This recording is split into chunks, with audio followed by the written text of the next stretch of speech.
Hello जय माताजी जय श्री कृष्ण मित्रों। આજની વાર્તા શરૂ કરીએ પહેલાં જો તમને વિડીયો પસંદ આવે તો લાઈક અને શેર કરી દેજો।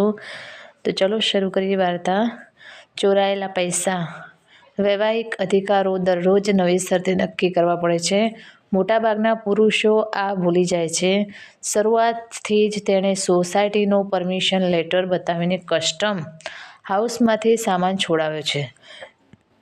ત્યારથી તે સાવ બેદરકાર છે, જાણે ભગવાને આપેલા મેડલના બળે રક્ષકોને સત્તાવાર ગૌરવ પ્રાપ્ત થયું હોય તેમ તેઓ પોતાનું ગણવેશ ઉતારતાની સાથે જ અત્યંત અસમર્થ બની જાય છે। લગ્ન એ જીવનનું શાશ્વત ગીત છે, તેનો એક જ ટ્રેક છે, પરંતુ સંગીતનું વિસ્તરણ દરરોજના નવા ક્રમમાં છે। સુનેત્રા પાસેથી જ હું આ વાત સારી રીતે સમજી શક્યો છું। એમાં પ્રેમનો મહિમા છે, જેની ઉજવણીનો અંત આવવા માગતો નથી।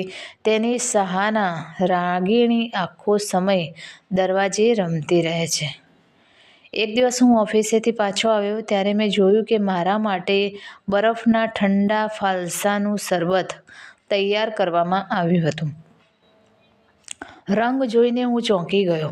બાજુમાં ચાંદીની નાની રકાબીમાં રાખેલા ગજરામાંથી રૂમમાં પ્રવેશતા પહેલાં જ સુગંધ આવતી હતી। પછી કોઈ દિવસ હું આઈસ્ક્રીમના ઘાટમાં ફળોના પલ્પ અને રસનું મિશ્રણ, કપમાં તાલાક ફળની દાળ અને નાની રકાબીમાં માત્ર સૂર્યમુખીનું ફૂલ જોઉં તે કંઈ ખાસ લાગતું નથી, પરંતુ તે દિવસે મારા અસ્તિત્વને નવા રૂપમાં અનુભવશે તે સમજાયું। કલાકારમાં જૂનાને નવા સ્વરૂપે અનુભવવાની શક્તિ હોય છે અને ઇન્તેરેજના દરરોજ ઘસાઈ ગયેલી રેખાઓ પર ચાલે છે। સુનેત્રામાં જે પ્રેમની પ્રતિભા, નવીનતા, શાલિની સેવા। આજે મારી દીકરી અરુણા 17 વર્ષની છે, એટલે કે જે ઉંમરે સુનેત્રાના લગ્ન થયા હતા એ જ ઉંમરે તેણીની પોતાની ઉંમર 38 વર્ષની છે। તે જાણે છે કે કેવી રીતે કેટલાક પ્રયત્નો સાથે સજાવટ કરવી, દરરોજ પૂજાનો પ્રસાદ કેવી રીતે શણગારવો અને પોતાને બલિદાન આપવાની વિશેષ વિધિ। સુનેત્રા શાંતિપુરી બ્લેક બોર્ડરવાળી સફેદ સાડી પસંદ કરે છે। ખદ્દર પ્રચારકોની નિંદાનો વિરોધ કર્યા વિના તેણે તે સ્વીકાર્યું છે। કોઈ રીતે તેણે ખદ્દર સ્વીકાર્યો નથી। તે કહે છે, દેશી તંતી કા હાથ, દેશી તંતી તાત આ મને ગમતી વસ્તુઓ છે। તેણી એક કારીગર છે। તેણીની યાર્નની પસંદગી તેણીની છે। મારી પસંદગી સમગ્ર ફેબ્રિક વિશે છે। ખરી વાત એ છે કે સુનેત્રા સમજે છે કે આછા સફેદ સાડીમાં બધા જ રંગો કુદરતી લાગે છે। તે એક જ કપડામાં નવીનતા આપે છે। જુદા જુદા દેખાવમાં એવું લાગતું નથી કે તે શોભે છે। તેણી સમજે છે કે મારા અર્ધજાગ્રત મનની ઊંડાઈ તેણીની સજાવટ દ્વારા પ્રકટ થાય છે। હું ખુશ છું, પણ મને ખબર નથી કે હું શા માટે ખુશ છું। દરેક મનુષ્યમાં એક હું હોય છે। તે પ્રેમમાં અમાપ રહસ્યના અનંત મૂલ્યોનો સંગ્રહ કરે છે। અહંકારનો કૃત્રિમ પૈસો તેની સામે તુચ્છ બની જાય છે। આજે 21 વર્ષથી સુનેત્રા મને તેના પૂરા હૃદય અને આત્માથી આ અંતિમ મૂલ્ય આપી રહી છે। દરરોજ તેના ગોરા કપાળ પર કુમકુમ ટપકા વચ્ચે લખાયેલો નિઃશક આશ્ચર્યનો અવાજ છે, મેં તેની આખી દુનિયાની અંદરની જગ્યા પર કબજો જમાવી લીધો છે। તેથી મારે સામાન્ય જગતનો સામાન્ય વ્યક્તિ બનવા સિવાય બીજું કશું બનવું ન હતું। પ્રેમ સામાન્યને અસાધારણ સ્વરૂપમાં શોધે છે। શાસ્ત્રો કહે છે, પોતાને જાણો। હું મારી જાતને આનંદમાં ઓળખું છું અને એક એવી વ્યક્તિ છે જેણે મને પ્રેમથી ઓળખ્યો છે। મારા પિતા પ્રખ્યાત બેંકના સેકન્ડ ઇન કમાન્ડ હતા અને હું તેનો શેરધારક બન્યો, જેને સ્લીપિંગ પાર્ટનર કહેવાય છે। તે બિલકુલ એવું નથી જાણે ઓફિસના કામે મારા પર ચારે બાજુથી લગામ જકડી લીધી હોય।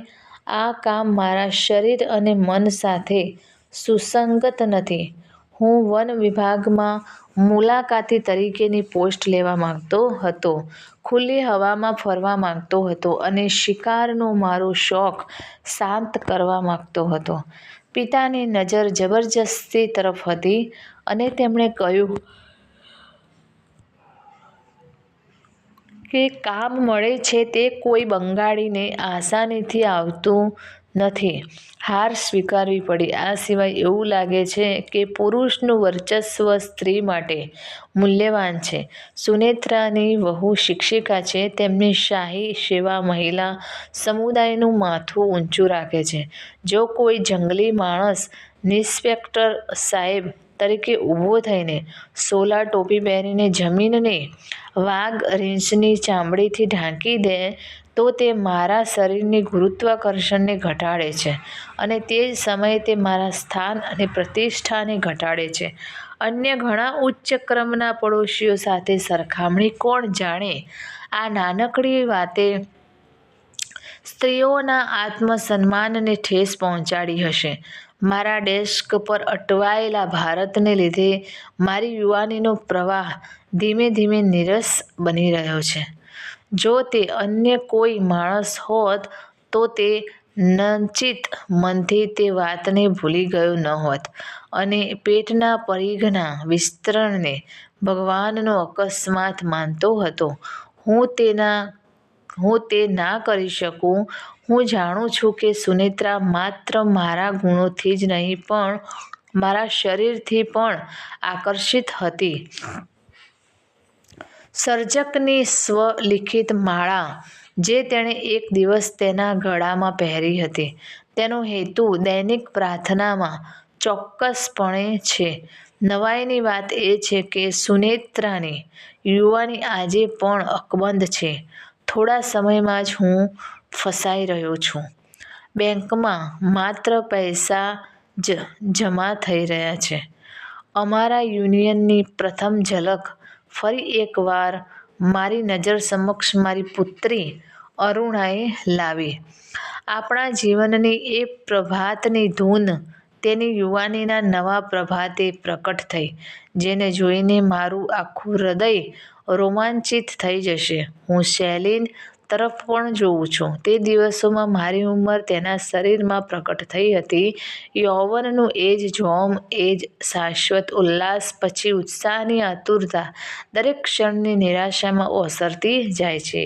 તે દિવસે હું જે રસ્તે ચાલ્યો હતો તે જ માર્ગે તેની સામે પણ છે. તેવી જ રીતે તેણે અરુણાની માતાના મનને કાબૂમાં રાખવા માટે ઘણા રસ્તાઓ ઘડી કાઢ્યા છે. માત્ર હું તેનું પૂરતું ધ્યાન ખેંચતો નથી.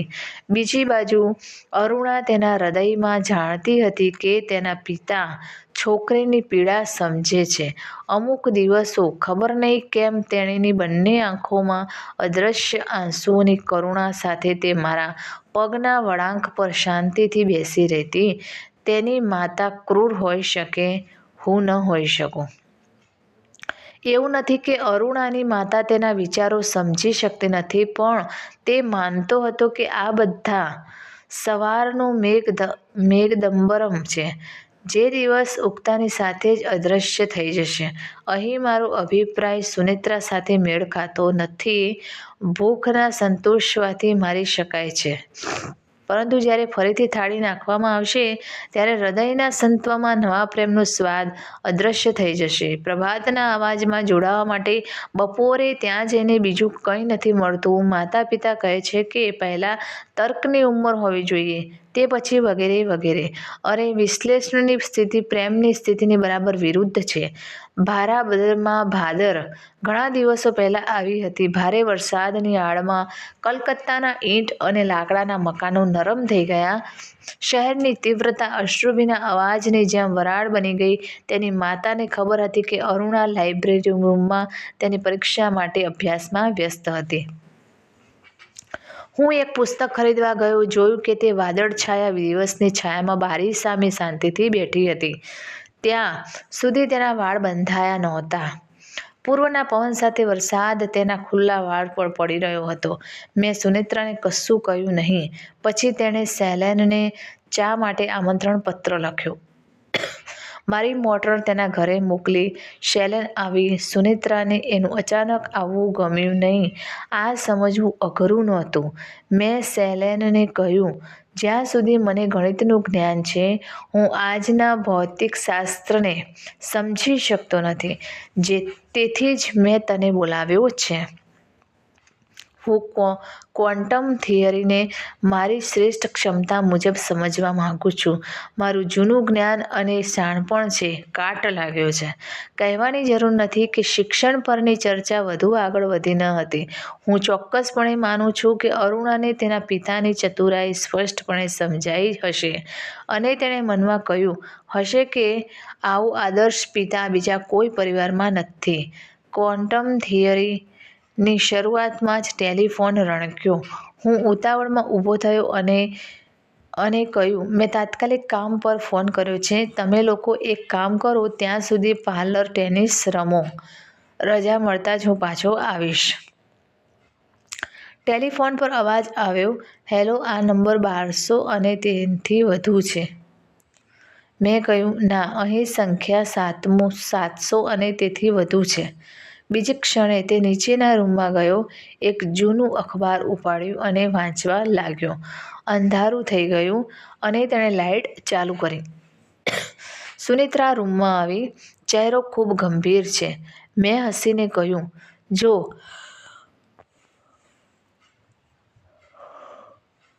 હવામાનશાસ્ત્રી એટલે કે આબોહવા નિષ્ણાત તારો ચહેરો જોયો હોત તો તેણે તોફાનનો સંકેત આપ્યો હોત. આ મજાકમાં ભાગ ન લેતા. સુનેત્રાએ કહ્યું, તમે શા માટે શૈલેનને આ રીતે વારંવાર આશ્રય આપો છો? મેં કહ્યું, જે રક્ષણ આપે છે તે તેના અંતરાત્મામાં છુપાયેલું છે. જો તમે થોડા દિવસો માટે તેમને મળવાનું બંધ કરી શક્યા હોત તો આ બાલિશતા તમારાથી દૂર થઈ ગઈ હોત. મારે બાલિશ રીતે કસાઈમાં શા માટે જવું જોઈએ? દિવસો પસાર થશે, પરિસ્થિતિ સુધરશે, આવી બાલિશતા ફરી ક્યારેય નહીં આવે. તમે ગ્રહો અને તારાઓમાં માનતા નથી. હું માનું છું. આ શોધી શકાતા નથી. ગ્રહો અને તારાઓ કેવી રીતે મળે છે તે દેખાતું નથી, પરંતુ સ્પષ્ટપણે જોઈ શકાય છે કે આ બંને એકબીજાની અંદર મળ્યા છે. હું જે કહું તે તમે સમજી શકશો નહીં. આપણો જન્મ થાય ત્યારે જ આપણો સાચો સાથી અકબંધ રહે છે. જો આપણે આસક્તિના પ્રભાવ હેઠળ બીજાને સ્વીકારીએ છીએ તો તેનામાંનું અજ્ઞાત અસ્તિત્વ ઘટી જાય છે. તેની સજા અનેક દુઃખ અને આફતોમાં છે. તમે સાચા મિત્રને કેવી રીતે ઓળખી શકશો? તેના પોતાના હાથમાં નક્ષત્ર દ્વારા સહી કરેલી અરજી છે. હવે કોઈ સંતાકૂકડી ન હતી. મારા સસરા અજીતકુમાર ભટ્ટાચાર્યનો જન્મ એક ભદ્ર પંડિત પરિવારમાં થયો હતો. બાળપણ શાળાના વાતાવરણમાં વીત્યું. બાદમાં તેઓ કલકત્તા આવ્યા અને કોલેજમાંથી ગણિતમાં MA કર્યું, ડિગ્રી લીધી. પરિણામે જેમ તેમ જ્યોતિષમાં માન્યતા હતી એટલી જ તેમની નિપુણતા પણ હતી. તેમના પિતા ચુસ્ત વકીલ હતા. તેમના મતે ભગવાન ઇમ્પ્રુવેબલ છે. મને આ વાતની સાબિતી મળી છે કે મારા સસરા પણ દેવી દેવતાઓમાં માનતા ન હતા. તેની બધી નકામી માન્યતાઓએ ગ્રહો અને તારાઓ પર ભીડ જમાવી દીધી હતી. એક રીતે આપણે તેમને કટ્ટરપંથી કહી શકીએ.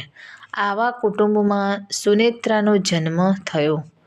બાળપણથી જ તેની આસપાસ ગ્રહો અને તારાઓનો કડક રક્ષક હતો. હું શિક્ષકનો પ્રિય વિદ્યાર્થી હતો. સુનેત્રાએ તેના પિતાને પણ શીખવ્યું હતું. એકબીજાને વારંવાર મળવાની તક મળી. નસીબ વ્યર્થ ન ગયું. આ સમાચાર વાયરલેસ કોમ્યુનિકેશન દ્વારા મારા સુધી પહોંચ્યા. મારી સાસુનું નામ વિભાવતી હતું. જો કે તેણીનો જન્મ જૂના સમયની મધ્યમાં થયો હતો, પરંતુ તેના પતિની સંગતમાં તેનું મન સંસ્કાર મુક્ત અને સ્વચ્છ હતું. તેના પતિથી તેનો તફાવત એ હતો કે તે ગ્રહો અને તારાઓમાં બિલકુલ માનતી ન હતી. તે તેના પ્રિય દેવતામાં વિશ્વાસ કરતી હતી. એક દિવસ જ્યારે તેના પતિએ આ વિશે મજાક કરી, ત્યારે તેણે કહ્યું, "તમે ડરીને પ્યાદાઓને સલામ કરતા જાઓ છો. હું ખરેખર રાજામાં વિશ્વાસ કરું છું." પતિએ કહ્યું, "તને છેતરવામાં આવશે. રાજ હોય તો પણ જે હોય તે જ હોય. ના હોય તો પણ લાકડીના ખભે પગદંડીઓનું ટોળું ચોક્કસ હોય છે." સાસુએ કહ્યું, "હું છેતરાઈ જાઉં તો સારું. આ કારણે હું દિલ્હી કોર્ટમાં જઈને નાગરા જૂતા સમક્ષ માથું નમાવી શકીશ નહીં." મારા સાસુ મને ખૂબ પ્રેમ કરતા. મારા મનમાં વિચારો તેમની સમક્ષ પ્રગટ થયા. એક દિવસ રજા દરમિયાન તેણે તેણીને કહ્યું, "મા તમારો પુત્ર નહીં, મારી માતા નહીં. મને એક છોકરી આપો અને તમારા પુત્રની જગ્યાએ મને લો. તમારી સંમતિ મળ્યા પછી હું શિક્ષકના પગ પકડીશ." તેણીએ કહ્યું, "દીકરા, શિક્ષક વિશે પછી વાત કરીશું. પહેલાં મને તમારી કુંડળી લાવો." મેં તે આપ્યું. તેણીએ કહ્યું, "કંઈ થવાનું નથી. શિક્ષકો સંમત થશે નહીં. શિક્ષકની પુત્રી પણ તેના પિતાની શિષ્યા છે." મેં પૂછ્યું, "છોકરીની મા?" તેણીએ કહ્યું, "મારા પર છોડી દો. હું તને ઓળખું છું. હું મારી દીકરીનું મન પણ જાણું છું. મને તેની પાસેથી વધુ જાણવા માટે નક્ષત્રોમાં દોડવામાં કોઈ રસ નથી." મારું મન બળવાખોર બની ગયું હતું. આવા અવાસ્તવિક અવરોધને સ્વીકારવો અયોગ્ય છે. પરંતુ જે સાચું નથી તે તેના શરીરને નુકસાન પહોંચાડતું નથી. મારે તેની સાથે શું લડવું જોઈએ? અહીં દરેક જગ્યાએથી યુવતીના સંબંધ આવવા લાગ્યા. ગ્રહો અને તારાઓ વચ્ચે કોઈ મતભેદ નહોતા. આવી દરખાસ્તો પણ તેમાં હતી. છોકરી મક્કમ હતી કે તે કુંવારી જ રહેશે અને તેના દિવસો જ્ઞાનના અભ્યાસમાં પસાર થશે. પિતાને તેનો અર્થ સમજાયો નહીં. તેમને લીલાવતીના શબ્દો યાદ આવ્યા. માતાને લાગ્યું કે તે ગુપ્ત રીતે રડી રહી છે. આખરે એક દિવસ માતાએ મારા હાથમાં કાગળ મૂક્યું અને કહ્યું, "આ સુનેત્રાની કુંડળી છે. આ બતાવો અને તમારી કુંડળી સુધારી લો. હું મારી પુત્રીનું બિઝનેસ દુઃખ સહન કરી શકીશ નહીં." પછી શું થયું તે કહેવાની જરૂર નથી. કુંડળીના આંકડાની ઝાડમાંથી સુનેત્રાને બચાવી. તેના આંસુ લૂછતા માતાએ કહ્યું, "દીકરા, તે બહુ મોટું કામ કર્યું છે." એ પછી 21 વર્ષ વીતી ગયા. પવનની ગતિ વધી ગઈ હતી. વરસાદથી રાહત નથી. તેણે સુનેત્રાને કહ્યું, "મારી આંખોમાં પ્રકાશ ચમકી રહ્યો છે. મારે તેને બુઝાવવો જોઈએ." લાઇટ બંધ હતી. વરસાદના વહેણ વચ્ચે સ્ટ્રીટ લેમ્પનો અસ્પષ્ટ પ્રકાશ અંધારા ઓરડામાં પહોંચ્યો. સુનેત્રાને સોફા પર પોતાની બાજુમાં બેસાડી તેણે કહ્યું, "સાંભળો, તમે મને તમારો સાચો જીવનસાથી માનો છો ને? આ તમારો કેવો પ્રશ્ન છે. શું આનો કોઈ જવાબ છે? જો તમારા ગ્રહો અને તારાઓ અસહમત નથી, અલબત્ત. મને ખબર નથી કે શું તમે આટલા દિવસો સુધી અમને બંનેને ટેકો આપ્યો. શું તમારા મનમાં કોઈ દિવસ કોઈ શંકા પેદા થઈ હતી?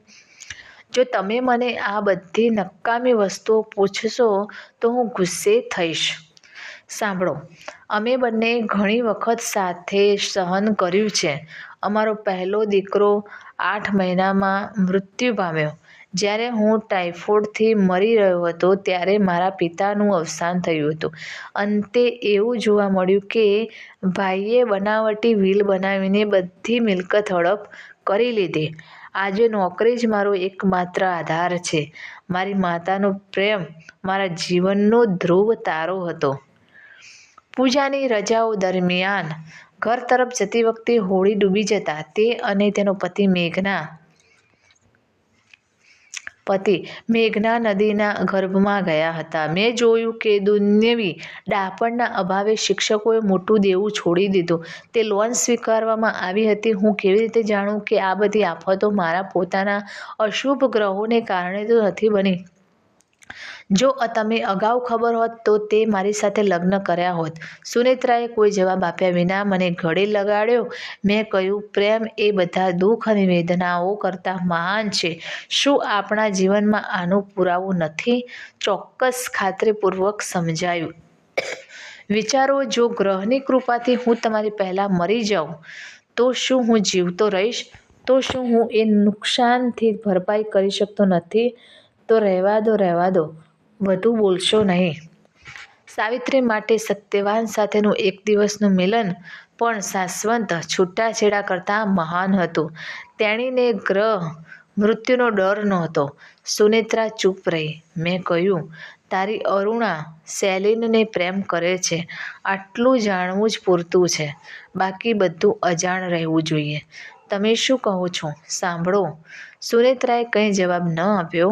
જ્યારે હું તને પહેલી વાર પ્રેમ કરતો હતો ત્યારે એક અવરોધ હતો. કોઈ પણ ગ્રહની સલાહને લીધે હું એક ક્રૂર દુઃખને મારા જીવનમાં ફરી ક્યારેય આવવા નહીં દઉં. બંનેની કુંડળીઓને જોડીને જે પણ થશે, હું કોઈ શંકા પેદા થવા નહીં દઉં. તે જ ક્ષણે સીડી પર પગના અવાજ સંભળાયા.